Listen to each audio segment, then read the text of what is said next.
शिव पर संशय करना अपनी मूर्खता का प्रमाण देना है। जिनके अंश का सामना आज तक पूरे ब्रह्मांड में कोई नहीं कर पाया और सूर्य को फल समझकर निगलने दौड़े जो स्वयं लंकापति जिसका बाल भी बांका न कर पाए। जिनके अंश में इतना सामर्थ्य है वो स्वयं शिव कैसे होंगे।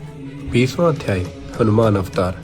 नंदीश्वर बोले, हे मुनि, अब इसके आगे हनुमान जी का चरित्र सुनो। इस चरित्र में परमेश्वर शिव जी ने रामचंद्र पर प्रेम करके उनका परम हित किया था। एक समय जब शिव जी ने विष्णु जी का परम मोहिनी रूप देखा तो लीलावश वे काम से बड़े व्याकुल हुए और रामचंद्र जी के कार्य के लिए अपना वीर्यपात कर दिया। सप्तऋषियों ने उस वीर्य को पत्ते पर स्थापित कर गौतम की पुत्री में वर्ण के द्वारा रामचंद्र जी के कृतार्थ उसे अंजनी में प्रवेश कराया।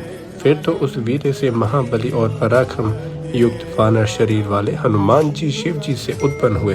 तब हनुमान जी अपने बाल्यकाल में ही सूर्य को कोई लघु फल जानकर उसे खाने दौड़े, परंतु जब देवताओं ने विनती की तो सूर्य को छोड़ दिया।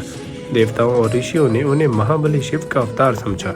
ऋषियों ने बहुत से वरदान दिए। बिना यज्ञ ही उन्होंने सूर्य से सब विद्याएं पढ़ी। फिर माता की आगे से सूर्य के अंश से उत्पन्न सुग्रीव से मिले, उसके मंत्री हो गए। सब प्रकार उसका हित करने लगे। इधर प्राया जानकी के हरण से दुखी रामचंद्र अपने भाई लक्ष्मण के साथ वहां पहुंचे। उनके साथ मित्रता हुई। फिर हनुमान जी ने बानरों को साथ ले सीता जी की खोज की और ये जाना कि जानकी जी लंका में गई है। तब औरों से तरने के अयोग्य समुद्र को शीघ्र ही लांघकर वहां से लंकापुरी को गमन किया।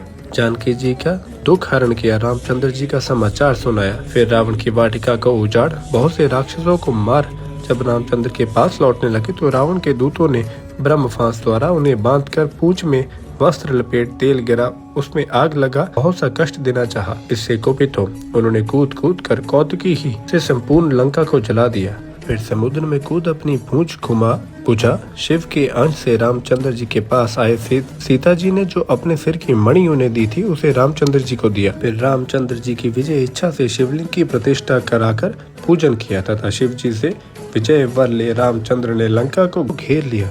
वहाँ वीर हनुमान ने बहुत से दैत्यों को मारकर रामचंद्र की सेना की रक्षा की तथा शक्ति से घायल लक्ष्मण को संजीवनी बूटी लाकर जलाया। यह सब उनमें महादेव जी का अंश था, जिससे प्रभु हनुमान ने लक्ष्मण सहित रामचंद्र को सुखी किया, उनकी रक्षा की। फिर अहि रावण को मार लक्ष्मण सहित राम को लाए तथा रामचंद्र का सब कार्य शीघ्रता से करते और दैत्यों को मारते हुए अनेक लीलाएं की। उन्होंने रामचंद्र को सुखी किया। हे तात, ये आख्यान धनदायक, यशवृतक और सर्व कामदायक हनुमान का चरित्र तुमसे कहा।